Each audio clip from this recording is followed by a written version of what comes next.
Now to get some reaction to this news is TRT world reporter Adam Reed, who's been across this story.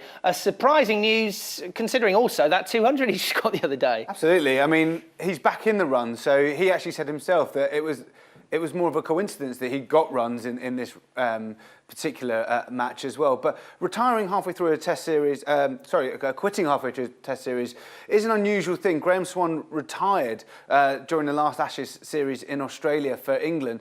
But Hashim Amla has decided that he wants to concentrate on his batting and thinks he can be more productive to the team if he is a batsman in this side, especially considering his captaining style.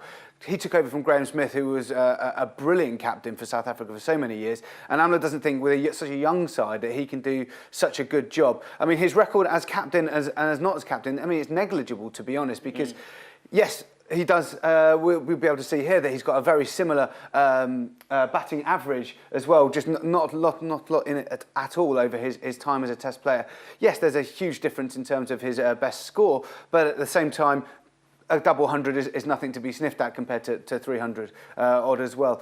He said he made the decision a couple of weeks ago, and it was probably made now because it gives them more time to prepare before the next test.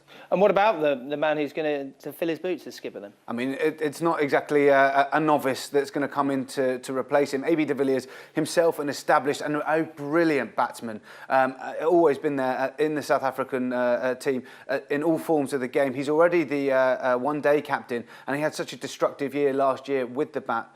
He's now going to take over the reins as test player. I mean, and he's a great test player in his own right. He's number 3 in the world rankings as batsman at the moment. And I mean, Hashim Amla is still down there at number 7. I mean, that's no mean feat itself. But AB de Villiers is a good man to come in. And as Amla said, it doesn't really matter who comes in because they're all pulling in the same direction. As long as that's the case, they should be successful. So as it stands, England leads 1-0 in this 4-match series, 2 to play, of course. Will these have any bearing on how the rest of the series goes? I mean, this has already been a fiercely contested test match as it is, but I mean, England have got their own problems at the moment. They were bad in the field in terms of catching. They should have been in a stronger position to win the test.